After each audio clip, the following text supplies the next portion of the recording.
मौजूद सामीन गिरामी कदर बैरून मुल्क दौरे की वजह से पाकिस्तान के अंदर बहुत से वाक़यात ऐसे पेश आए जिनके ऊपर बर वक़्त कमेंट ना कर सके। तेज़ी से चंद बातों का अहाता करेंगे। गुज़िश्ता दिनों पाकिस्तान के अंदर एक बिल पास हुआ जिसके हवाले से आप इस मिंबर से पहले भी हमारा मौक़िफ़ सुन चुके हैं कि कुरान और सुन्नत के अंदर शादी की जो उम्र है उसका तयन साल के आदत के साथ नहीं किया गया, बल्कि सलाहियत, इस्तेदाद और बलूगियत के साथ किया गया। एक शख्स 40 साल का हो और उसके अंदर सलाहियत और इस्तेदाद नहीं है निकाह की, उसका निकाह किसी औरत के साथ करना उस औरत के ऊपर जुल्म है। गोया उम्र इस बात में हद फासिल नहीं है, बल्कि सलाहियत और इस्तेदाद है। और एक नौजवान 17 साल का हो और उसके अंदर सलाहियत, इस्तेदाद और बलूगत मौजूद है और वह जिमा की इस्तेदाद रखता है तो उसका निकाह इस्लाम में जायज़ है। यह अजब फलसफा है कि जो कुव्वत 17 साल 360 दिन बंदे में मौजूद नहीं थी, 65वें दिन पैदा हो गई और उसके निकाह की इजाजत मिल गई है। एक दिन पहले तक वो काम हराम है और एक दिन बाद वो काम जायज हो गया। ये अकल और मंतक से मावरा बातें हैं कि 18 साल उम्र जो है बलूगियत की उम्र है, इसको बालक माना जाएगा जो 18 साल का है। तो फिर जो 18 साल से पहले 17 साल की उम्र में कत्ल करता है उसको भी माइनर तस्लीम कर लो। 17 साल 17.5 साल का बच्चा जो रेप करे उसको रेप कंसीडर ना करो। वो जुर्म करे, वो डाकू, वो राह चलते राहजनी और लोगों को लूट मार करे और कोई अकल के ऊपर हाथ मारो। अल्लाह ताला ने ये अहकामात कुरान और सुन्नत में एक अरसा पहले बयान कर दिया। बलूगत है, निकाह की उम्र बलूगत है, इस्तेदाद है, सलाहियत है। और निकाह बालग हो जाने के बाद भी अगर इस्तेदाद और सलाहियत मौजूद नहीं है तो वो भी निकाह नहीं होना चाहिए, वो भी बच्ची और बच्चे के साथ जुल्म है। इस हवाले से कुरान और सुन्नत के दलाइल बड़े साफ, वाज़े, सुथरे।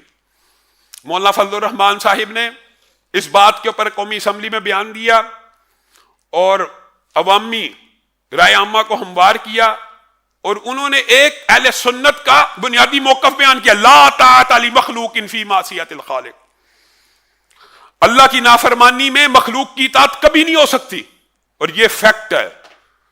हाकिम हो, माँ बाप हो, बच्चे हो, हामद हो, इताअत किस में होगी? मारूफ में। जब ये लोग अल्लाह की नाफरमानी का हुक्म देंगे इनकी इताअत से बंदा बाहर हो जाएगा।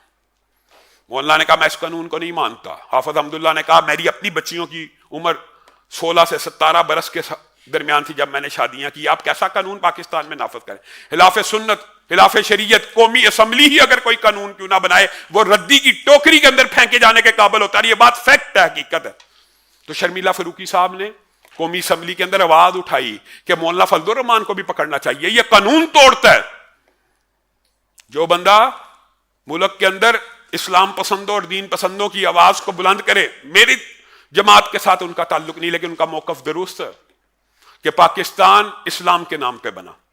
सुप्रीम लॉ कुरान और सुन्नत आइन में लिखा गया और यह जुमला लिखा गया कि पाकिस्तान के अंदर कुरान और सुन्नत के खिलाफ कोई कानून नहीं बन सकता। और कम अज कम ये तो मानो कि यह खिलाफ कुरान और सुन्नत है। अजब फलसफा है।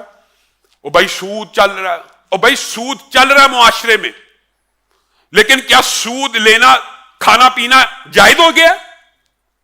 और यार उसको तो हराम मानो, और जब तक तुम हराम को हराम नहीं मानोगे उससे तौबा कैसे करोगे?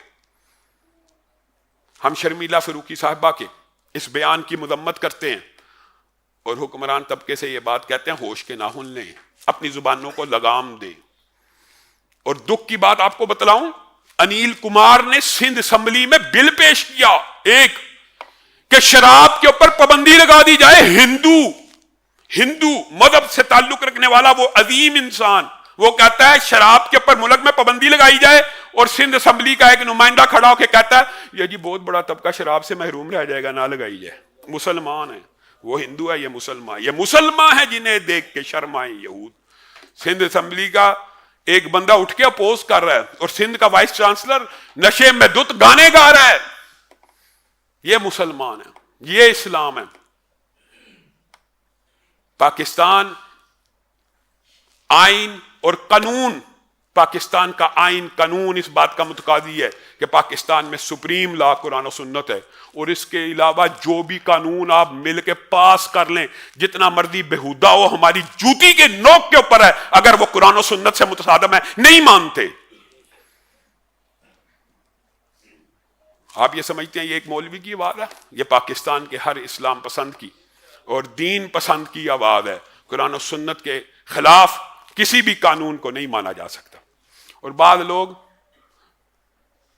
राकिब साहब ने मुझे कहा कि थोड़ी सी बात कर देना, इंशाल्लाह आइंदा आने वाले दिनों में पॉडकास्ट वगैरह होगी दौरा अमेरिका के हवाले से, जो तफसीलात हैं उसमें बयान कर दी जाएंगी। लेकिन बाद लोग, वो जी यहूदियों की दावत, वो जी यहूदी लाबी जी, मैं बतौर एक मुसलमान स्कॉलर के गया हूं और अहले हदीस मकतबा फिक्र के नुमाइंदे के तौर के ऊपर गया हूं।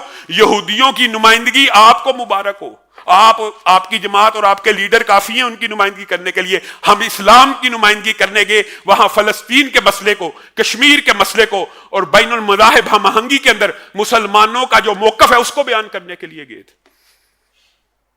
आप प्रोपेगेंडा करते रहे, किसी के प्रोपेगेंडे से कोई किसी को फर्क नहीं पड़ता, लेकिन वो लोग हमारे पर इल्जाम लगाएं कि जिनकी अपनी नुमाइंदगी उनके कॉज के लिए काफी हो, तो ये तो शर्म और अफसोस की बात